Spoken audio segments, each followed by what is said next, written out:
Public ಟೈಮ್ಸ್ಗೆ ಸ್ವಾಗತ.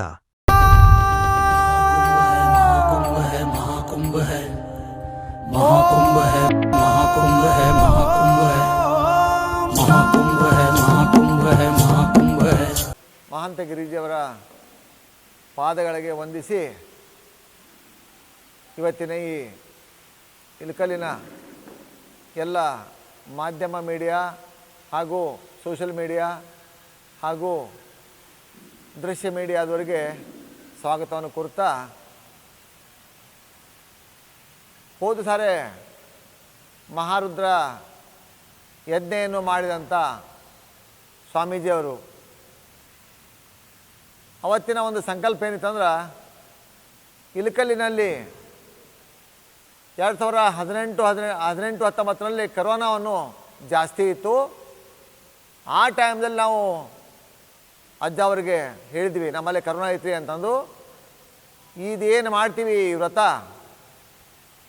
ಯಜ್ಞ ಯಾಗಾದಿಗಳು ಮಾಡೋದ್ರಿಂದ ನಿಮ್ಮ ಕರೋನಾ ಬರೋಲ್ಲ. ಅಕಸ್ಮಾತ್ ನಮ್ಮ ಪೂಜಾ ಮುಗಿದಿಂದ ಒಂದು ಯಾವುದರ ಕರೋನಾ ನಿಮ್ಮಲ್ಲಿ ಬಂತು ಅಂದ್ರೆ ನಮಗೆ ಸ್ವತಃ ಬಂದು ನೀವು ಪ್ರಶ್ನೆ ಮಾಡ್ಬೋದು ಅಂತ ಹೇಳಿದಾಗ ನಾವೆಲ್ಲರೂ ಸೇರಿ, ಸಮಿತಿಯರು, ಎಲ್ಲ ಊರಿನ ಗಣ್ಯಮಾನ್ಯರು ಸೇರಿ ಅವತ್ತಿನ ದಿವಸ ಮಾಡಿದಂಥ ಯಾಗ ಅತಿ ವಿಜೃಂಭಣೆಯಿಂದ ನಡೆದು, ಹಾಗೂ ತಾವು ಅದಕ್ಕೂ ಎಲ್ಲ ಸಾಥ್ ಕೊಟ್ಟು ಒಂದು ಒಳ್ಳೆಯ ರೀತಿಯಿಂದ ನಡೆದೈತೆ.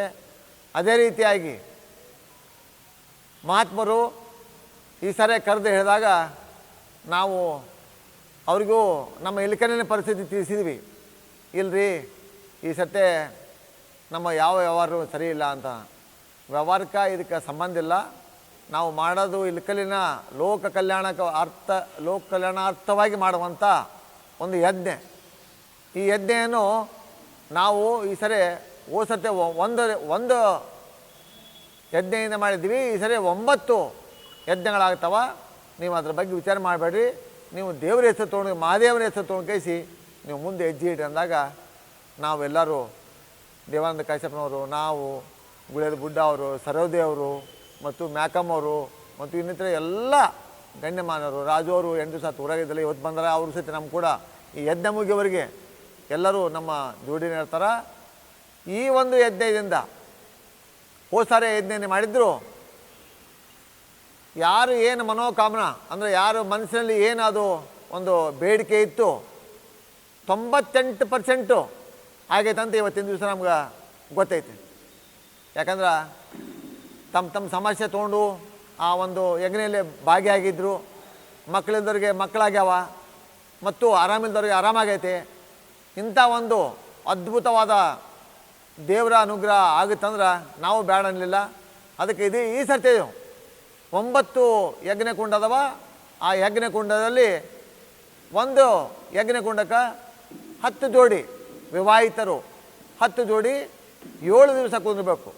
11/8/2018 ತನಕ 11ರಿಂದ ಸ್ಟಾರ್ಟ್ ಆಗುತ್ತಾ. 11ಕ್ಕೆ ಎಲ್ಲ ಮಹಾತ್ಮರು ಮತ್ತು ಪಂಡಿತರು ಎಲ್ಲರೂ ಬರ್ತಾರೆ. ಅವತ್ತಿನ ದಿವಸ ಇಡೀ ನಮ್ಮ ಇಳಕಲ್ಲಿನ ಜನಾಂಗ ಹಾಗೂ ಸುತ್ತಮುತ್ತಲಿನ ಜನಾಂಗ ಬೇರೆ ಬೇರೆ ಊರುಗಳಿಂದ ಬಂದು ಅವೆಲ್ಲ ಮಹಾತ್ಮರನ್ನ ಮತ್ತು ಪಂಡಿತರನ್ನ ಅವರ ಒಂದು ಬರುವಿಕೆ ನಾವು ಎಲ್ಲರೂ ಬರಮಾಡಿಕೊಳ್ಳಬೇಕು. ಅದು ಕಳಸದೊಂದಿಗೆ ಒಂದು 1000 ಕಳಸ ಅಂತ ಹೇಳಿವಿ. ಆದರೆ ಅಜ್ಜವರು ಹೆಚ್ಚಿಗೆ ಸಾಧ್ಯ ಇರೋರು ಅಂತ ಹೇಳ್ಯಾರ. ನಿನ್ನೆ ಇಡೀ ಇಳಕಲ್ಲಿನ ಸಮಾಜದಲ್ಲಿ ಎಲ್ಲರಿಗೂ ಕರೆದು ಕೇಸಿ, ಎಲ್ಲ ಅಧ್ಯಕ್ಷರಿಗೆ ಕರೆದು ಕೇಸಿ ಅವರಿಗೆ ಒಂದು ಮನವಿಯನ್ನು ಮಾಡ್ಕೊಂಡಿವಿ. ನೋಡಿರಿ, ಈ ಸತೆ ಈ ರೀತಿ ಐತೆ, ಮತ್ತು ಈ ರೀತಿ ತಾವೆಲ್ಲರೂ ಸಹಕಾರ ತನುಮನ ದನದಿಂದ ಸಹಾಯ ಮಾಡಿದ್ರೆ ಒಂದು ಒಳ್ಳೆಯ ಕಾರ್ಯಕ್ರಮ ಆಗೈತೆ ಊರಾಗ. ಅದಕ್ಕೆ ತಾವೆಲ್ಲರೂ ಸೇರಿ ಈ ಒಂದು ಕಾರ್ಯಕ್ರಮದಲ್ಲಿ ಭಾಗಿಯಾಗಿರಿ ಅಂತ ಹೇಳಿದಾಗ, ಆಯ್ತಪ್ಪ ಅದನ್ನು ಮಾಡ್ತೀವಿ ಅಂತ ನಿನ್ನೆ ಎಲ್ಲರೂ ಬಂದು ಮತ್ತಲ್ಲಿ ಜಗದ ಮ್ಯಾಗ ಹೋಗಿ ವೀಕ್ಷಣೆ ಮಾಡಿ ಹೋಗ್ಯಾರ. ಅದಕ್ಕೆ ತಮ್ಮ ಒಂದು ಸಹಾಯ ಸಹಕಾರ ಭಾಳ ಬೇಕಾಗತ್ತೆ ನಮಗೆ. ಯಾಕಂದ್ರೆ ನಮ್ಮ ಪ್ರಚಾರ ಆಗ್ಬೇಕಾದ್ರೆ ನಿಮ್ಮ ಮಾಧ್ಯಮ ಇಲ್ದ ನಾವೇನು ಮಾಡೋಕ್ಕೆ ಸಾಧ್ಯ ಇಲ್ಲ. ಭಾಳ ನಾನು ಒಂದು 50 ಮಂದಿಗೆ ಹೇಳ್ಬೋದು, ದೇವಾನಂದ ಒಂದು 100 ಮಂದಿಗೆ ಹೇಳ್ಬೋದು, ರಾಜು ಒಂದು 500 ಮಂದಿಗೆ ಹೇಳ್ಬೋದು, ಹಂಗೆ ಇಲ್ಲ. ಅದಕ್ಕೆ ನಿಮ್ಮ ಮಾಧ್ಯಮ ಎಲ್ಲರೂ ಮನೆ ಮುಟ್ಟಬೇಕು. ಆ ಒಂದು ಕಾರ್ಯಕ್ರಮವನ್ನು ಯಶಸ್ವಿಯಾಗಿ ನಡಿಬೇಕು. ಇವತ್ತಿನ ದಿವಸ ಈ ಒಂದು ಯಜ್ಞ ಮಾಡೋದು ನಮ್ಮ ಊರಿನಲ್ಲಿ ತಮ್ಮೆಲ್ಲರಿಗೂ ಗೊತ್ತಿದ್ದ ಹಾಗೆ ಏನಾರ ಒಂದು ಉದ್ಯೋಗ ಚಾಲು ಆತಂದ್ರೆ 10 ವರ್ಷ ನಡೀತೈತೆ. ಆ 10 ವರ್ಷದಿಂದ ಮತ್ತೆ ಮುಂದೆ ಅದು ಮತ್ತೆ -ಮೈನಸ್ ಬರ್ತಾ. ಈ ಸದ್ಯ ನಮ್ಮಲ್ಲಿ ಹೆಂಗೈತೆ ಅಂದ್ರೆ ಊರು ದೊಡ್ಡದೈತೆ, ಎಲ್ಲರೂ ಮನಸ್ಸು ಭಾಳ ಸಣ್ಣದಾಗ್ಯವ. ಯಾಕಾಗ್ಯವ ಅಂದರೆ ಉದ್ಯೋಗ ಇಲ್ಲ ಅಂತ ಒಂದು ಅವ್ರಿಗೆ ಅಜ್ಜರಿಗೆ ಹೇಳಿವಿ ನಾವು, ನಮ್ಮಲ್ಲಿ ಈ ರೀತಿ ಐತೆ ಅಂತಂದು. ಆಯ್ತಪ್ಪ, ಭಗವಂತನ ಅದ್ರ ಬಗ್ಗೆ ವಿಚಾರ ಮಾಡಬೇಡ ಅಂತ ಹೇಳ್ಯಾರ. ಅದಕ್ಕೆ ತಮಗೆಲ್ಲರಿಗೂ ವಂದಿಸಿ ಈ ಒಂದು ಕಾರ್ಯಕ್ರಮದಲ್ಲಿ ತಮ್ಮ ಸಹಭಾಗಿತ್ವನೂ ಭಾಳ ಐತೆ. ಅದಕ್ಕೆ ತಾವು ನಮ್ಮ ಕೂಡ ಈ ಕಾರ್ಯಕ್ರಮ ಮುಗಿಯುವವರೆಗೂ ಅವತ್ತಿನ ದಿವಸ 11 ತಾರೀಕು ದಿವಸ ತಾವೆಲ್ಲರೂ ಬರಬೇಕು. ಯಾಕಂದರೆ 200 ಮಹಾತ್ಮರು ಬರ್ತಾರೆ, 100 ಮಂದಿ ಪಂಡಿತರು ಬರ್ತಾರೆ. ನಾವು ಬರಮಾಡ್ಕೊಳ್ಬೇಕಾಗೈತೆ, ವಿಜೃಂಭಣೆಯಿಂದ ಬರಮಾಡ್ಕೊಂಡು ಕೇಸಿ ಇಲ್ಲಿ ಯಜ್ಞ ಶಾಲೆಗೆ ತರಬೇಕಾಗೈತೆ. ಅದಕ್ಕೆ ತಾವು ದಯವಿಟ್ಟು ಅವತ್ತಿನ ಸತಿ ತಾವು ಎಲ್ಲರೂ ಇದ್ದು ಈ ಒಂದು ಕಾರ್ಯಕ್ರಮಕ್ಕೆ ನಮಗೆ ಸಾಥ್ ಕೊಡ್ತೀವಿ ಅಂಥೇಳಿ ತಮ್ಮಲ್ಲಿ ಕಳಕಳಿಗೆ ಮನವಿ ಮಾಡ್ತೀನಿ. ಮತ್ತು ಎಲ್ಲ ಜನರು ಇದರಲ್ಲಿ ರಾಜಕೀಯ ಇಲ್ಲ, ಏನಿದ್ರು ಇದು ಭಗವಂತನ ಸೇವೆ. ಇಲ್ಲಿ ಯಾರೂ ನಾವು ಅವರು ಇವರು ಇಲ್ಲ. ಈ ವೇದಿಕೆ ಮೇಲೆ ಸೇವಾ ಮಾಡೋರು ಅಷ್ಟೇ ಒಂದೇ ಕೆಲಸ, ಸೇವಾ ಮಾಡೋರು ಅಷ್ಟೇ ಗುರ್ತೊಳ್ತೀವಿ. ಒಬ್ಬ ಸಣ್ಣ ಹುಡುಗಲಿ ಸೇವೆ ಮಾಡ್ತಂದ್ರೆ ಎಲ್ಲರೂ ಈಕ್ವಲ್ ಅವ. ಅದಕ್ಕೆ ಅವರು ಎಲ್ಲರಿಗೆ ಒಂದು ಮನಮುಟ್ಟುವಾಗೆ ತಮ್ಮ ಮಾಧ್ಯಮದಾಗ ಆ ಒಂದು ಹೋತು ಅಂದ್ರೆ ನಮ್ಮೆಲ್ಲರಿಗೂ ಈ ಕಾರ್ಯಕ್ರಮ ಯಶಸ್ವಿ ಆಗುತ್ತೆ ಅಂಥೇಳಿ ತಮ್ಮಲ್ಲಿ ಕಳಕಳಿ ಮನವಿ ಮಾಡಿ ನಾನು 2 ಮಾತು ಮುಗಿಸ್ತೇನೆ. ಜೈ ಮಹಾರುದ್ರ. ಇಳಕಲ್ಲಿನ ಚಿತ್ತೂರಿಗೆ ವಿಜಯ ಮಾಂತಪ್ಪಗಳ ಪಾದದಲ್ಲಿ ಪಡಮಟ್ಟು, ಅದೇ ರೀತಿ ಮುರ್ತುಜಾ ಖಾದ್ರಿ ಅವರ ಪಾದದಲ್ಲಿ ಪಡಮಟ್ಟು. ಈ ಕಾರ್ಯಕ್ರಮ ಮಹಾಯಜ್ಞ 9 ಅಗ್ನಿಕುಂಡದ ಮಹಾಯಜ್ಞ ಬನ್ನಿ ಮಾಂಕಾಳಿ ರೋಡ್ KEB ಹತ್ತಿರ GP ಪಾಟಲ್ಲಿ ಈ ಕಾರ್ಯಕ್ರಮ ಜರುಗಲಿದ್ದು, ಈ ಕಾರ್ಯಕ್ರಮಕ್ಕೆ ತಮ್ಮೆಲ್ಲರನ್ನು ಪ್ರಿಂಟ್ ಮೀಡಿಯಾ ಹಾಗೂ ದೃಶ್ಯ ಮಾಧ್ಯಮದವರಿಗೂ ಸ್ವಾಗತ ಬಯಸುತ್ತಾ, ಹಾಗೂ ಗಿರಿ ಪೂಜ್ಯರಲ್ಲಿ ಪಾದದಲ್ಲಿ ಪಡಮಟ್ಟು. ತಮಗೆ ಹೇಳೋದೇನೆಂದರೆ, ಈ ಕಾರ್ಯಕ್ರಮದ ಆಗಸ್ಟ್ 10ರಿಂದ 11ರಿಂದ ಸ್ಟಾರ್ಟ್ ಆಗಿ 18ನೇ ತಾರೀಕು 3ಕ್ಕೆ ಮುಕ್ತಾಯಗೊಳ್ಳುತ್ತೆ, ಪೂರ್ಣಾಹುತಿ. ಆ ಕಾರ್ಯಕ್ರಮದಲ್ಲಿ ಎಲ್ಲ ಹುಣಗುಂದ ತಾಲೂಕು ಹಾಗೂ ಇಳಕಲ್ ತಾಲೂಕು ಮಹಾಜನತೆ ಆಗಮಿಸಿ ಈ ಕಾರ್ಯಕ್ರಮವನ್ನು ಯಶಸ್ವಿಗೊಳಿಸಬೇಕು. ಅದೇ ರೀತಿ ಈ ಕಾರ್ಯಕ್ರಮ ಅಜ್ಜಾರಿಗೆ ಹೇಳಿದಾಗ ಬಂದು ಅಜ್ಜಾರನ್ನ ಭೇಟಿ ಆದ ಹೊತ್ನಾಗ ಹೇಳಿದರು, ನೋಡಪ್ಪ ಈಗ 2019ರಲ್ಲಿ ಈ ಕಾರ್ಯಕ್ರಮ ಮಾಡಿದ್ದೀವಿ.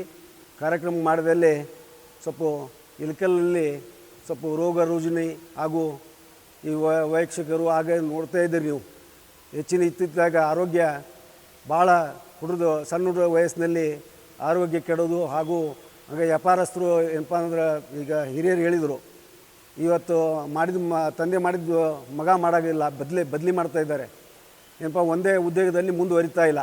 ಅದಕ್ಕೋಸ್ಕರ ಈ ಇಳಕಲ್ ಮತ್ತು ಹುಣಗುಂದ ತಾಲೂಕು ಎಲ್ಲ ಸಮಸ್ತ ಜನತೆಗೆ ಒಳ್ಳೆಯದಾಗಲಿ ಅಂತಂದು ಈ ಗುರುಗಳು ಏನಪ್ಪ ಮಹಾಯಜ್ಞ ಮಾಡ್ತಾಯಿದ್ದಾರೆ. ಈ ಕಾರ್ಯಕ್ರಮದಲ್ಲಿ ತಾವೆಲ್ಲ ಪಾಲ್ಗೊಂಡು ಯಶಸ್ವಿಗೊಳಿಸ್ಬೇಕಂತಂದು ತಮ್ಮ ಮುಖಾಂತರ ಈ ಸುದ್ದಿಗೋಷ್ಠಿ ಕರೆದು ಪೂಜ್ಯರ ಸಮಕ್ಷಮಲ್ಲಿ ಮಗದೊಮ್ಮೆ ಎಲ್ಲ ಹುಣಗುಂದ ತಾಲೂಕು ಮತ್ತು ಇಳಕಲ್ ತಾಲೂಕು ಜನತೆಗೆ ಸ್ವಾಗತ ಬಯಸುತ್ತಾ, ಈ ಕಾರ್ಯಕ್ರಮದಲ್ಲಿ ಹೆಚ್ಚಿಂದು ತಾವು ಕೂಡಿ ಈ ಕಾರ್ಯಕ್ರಮ ಯಶಸ್ವಿಗೊಳಿಸಬೇಕು. ಈ ಸಲಹೆ ಸೂಚನೆ ನಿನ್ನೆ ಹಿರಿಯರು ಬಂದಿದ್ದರು, ಎಲ್ಲ ಸಮಾಜ ಮುಖಂಡರು ಬಂದಿದ್ದರು. ಅವರು ಕೂಡ ಸಲಹೆ ಸೂಚನೆ ಮತ್ತು ಗುರುಗಳಿಗೆ ಅದು ಇಟ್ಟಿದ್ದೀವಿ, ಮನವಿಯನ್ನು ಇಟ್ಟಿದ್ದೀವಿ. ಏನಪ್ಪ ಅಂದರೆ ಹೋಮಕುಂಡದಲ್ಲಿ ಏನಪ್ಪ ಅಂದ್ರೆ ಸತತವಾಗಿ 7 ದಿವಸ ಕುಂದ್ರಾಕ ಒಬ್ಬರಿಗೆ ಏನಪ್ಪ ಬದಲಾವಣೆ ಮಾಡ್ಬೋದು ಅಂತಂದು ಗುರುಗಳಲ್ಲಿ ಪ್ರಸ್ತಾವನೆ ಇಟ್ಟಿದ್ದೀವಿ. ಅದು ಗುರುಗಳು ಈಗ ತಮ್ಮ ಪ್ರಾಸ್ತಾವಿಕಲ್ಲಿ ಮಾತಲ್ಲಿ ಹೇಳ್ತಾರೆ, ತಮ್ಮ ಆಶೀರ್ವಚನದಲ್ಲಿ. ಮಗದೊಮ್ಮೆ ಹುಣಗುಂದ ತಾಲೂಕು ಹಾಗೂ ಇಳಕಲ್ ತಾಲೂಕಿನ ಜನತೆಗೆ ಈ ಕಾರ್ಯಕ್ರಮ 11ರಿಂದ ಹಿಡ್ಕೊಂಡು 18ರವರೆಗೂ ಆಗಸ್ಟ್ ಕಾರ್ಯಕ್ರಮ ಜರುಗಲಿದೆ.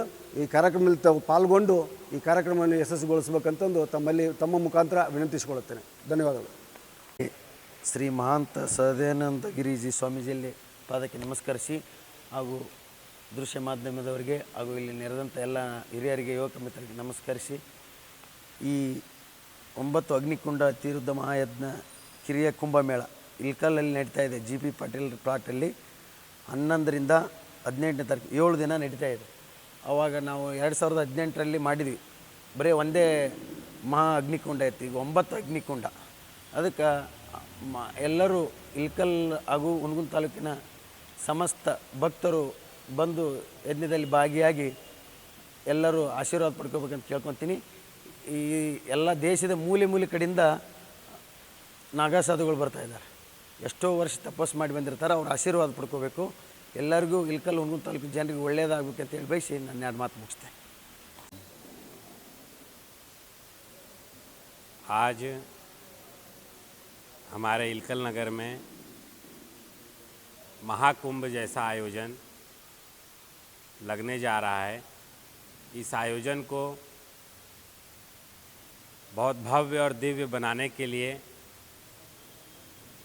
आप सभी पत्रकार बंधु, जो कि देश के एक न्याय के स्तंभ माने जाते हैं, उन सभी लोगों का स्वागत करता हूं, मैं अभिनंदन करता हूं। आप सभी के माध्यम से पूरे कर्नाटक को एक संदेश देना चाहेंगे कि जो भारत भूमि है ये हमेशा से विश्व कल्याण का चिंतन करता है और हमेशा से विश्व का धरोहर माना जाता है। आज इलकल नगर में विश्व कल्याण के लिए अतिरुद्र महायज्ञ का आयोजन किया जा रहा है। जैसे कि वेदों में, पुराणों में, शास्त्रों में यज्ञ की अनेकों प्रकार की महिमा और अनेकों प्रकार की व्याख्या की गई है। यज्ञ ही जीवन है और जीवन ही यज्ञ है। ये यज्ञ किसी प्रकार का कोई जाति, कोई मजहब, किसी व्यक्ति विशेष के लिए नहीं किया जा रहा है। ये यज्ञ समस्त विश्व के कल्याण के लिए किया जा रहा है। इस यज्ञ से प्रत्येक प्राणी, प्रत्येक पशु पक्षी, अनेकों प्रकार के पर्यावरण जो जगह जगह से लोगों को यह शुद्ध करेगा। आज देख रहे हैं कि विश्व के अंदर अनेकों प्रकार की ईर्ष्या, अनेकों प्रकार के राग द्वेष और हम आपस में लड़ रहे हैं, तनाव का माहौल है। कहीं न कहीं ये यज्ञ पूरे विश्व में शांति लाएगा, पूरे विश्व के लिए एक ऊर्जा और बहुत सारी प्राकृतिक ऊर्जाओं से भरेगा लोगों को। जैसे कि ये इलकल नगर के लिए बहुत सौभाग्य की बात है कि गंगा स्वयं हमारे इलकल नगर में चल के आ रही है। जैसे कि हमने देखा अभी इस साल के जनवरी में उत्तर प्रदेश के प्रयागराज में लाखों सन्यासी थे और उनका दर्शन करने के लिए देश के नहीं विदेश में भी लोग आकर के इस आयोजन में भाग लिए। आज हमारे इलकल नगर में भारत देश के तमाम तीर्थ स्थानों से आकर के साधु संत इस आयोजन में भाग लेंगे। साथ ही साथ कहना चाहूँगा कि अधिक से अधिक संख्या में इस यज्ञ में लोग आएँ और अपने जीवन को कल्याणमय बनाएं। इस यज्ञ के अंदर 5 लाख रुद्राक्ष रखा गया है जो निःशुल्क लोगों को वितरण किया जाएगा। उस रुद्राक्ष से हमें क्या फल प्राप्त होगा, जैसे कि अभी लक्ष्मण जी ने कहा कि पिछले वर्ष जब हम यज्ञ कर रहे थे तो अनेकों लोगों को पुत्र नहीं थे, अनेकों लोगों के जीवन में शांति नहीं थी, अनेकों लोगों के जीवन में अनेकों प्रकार के दुख समस्याएं था। उसी प्रकार से रुद्राक्ष जो है नेपाल से लाया जा रहा है और इसको अनेकों प्रकार की सिद्धियों से सिद्ध करके सभी भक्तों को निःशुल्क दिया जाएगा। इसका कोई रेट नहीं है कि हमें पैसा देना पड़ेगा, किसी प्रकार का दुख तकलीफ उठाना पड़ेगा। साधारण से साधारण व्यक्ति इस रुद्राक्ष को लेकर के धारण कर सकता है और जो भी व्यक्ति इस रुद्राक्ष को धारण करेगा उसके जीवन में कोई भी समस्या चल रही हो, कोई भी कष्ट चल रहा हो, भगवान उसको उस रुद्राक्ष को धारण करने मात्र से उसके जीवन में अनेकों प्रकार की सुख शांति लाएंगे। इस यज्ञ में जो भी व्यक्ति अपने जीवन में कष्ट में हो, रोग में हो, समस्याओं में हो, वो बिना भेदभाव के इस आयोजन में आकर के मात्र परिक्रमा करने मात्र से उसके जीवन में अनेकों प्रकार की शांति को वो महसूस करेगा।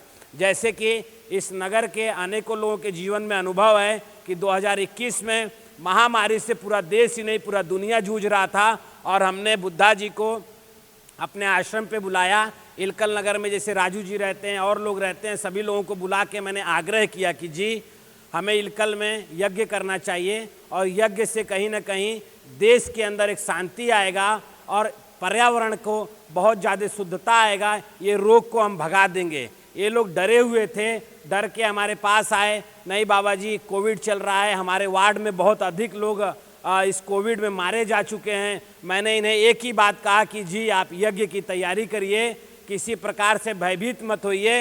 यदि इस यज्ञ के बाद आपके वार्ड में, आपके इलकल में किसी प्रकार कोई हानि होगा तो मैं संन्यास छोड़ दूंगा। ये साक्षी हैं, ये लोगों ने यज्ञ किया और उसके बाद हमारे वार्ड के अंदर, हमारे इलकल नगर में किसी प्रकार का कोरोना का नामो निशान नहीं था। ऐसे ही ये यज्ञ आने वाले समय में लोगों का चाहे उद्योग हो, बिजनेस हो, जीवन में अनेकों प्रकार की अशांति हो, सबके लिए कल्याणकारी लाभकारी होगा। आप पत्रकार बंधुओं के माध्यम से कहना चाहूँगा कि आप लोग इसका प्रचार प्रसार अधिक से अधिक करें, जिससे सभी को लाभ प्राप्त हो। ओम नमो नारायण। भारत माता की जय। ಇನ್ನಷ್ಟು ಸುದ್ದಿಗಳನ್ನು ನೋಡಲು ಪಬ್ಲಿಕ್ ಟೈಮ್ಸ್ ಸಬ್ಸ್ಕ್ರೈಬ್ ಮಾಡಿ, ಬೆಲ್ ಬಟನ್ ಒತ್ತಿ.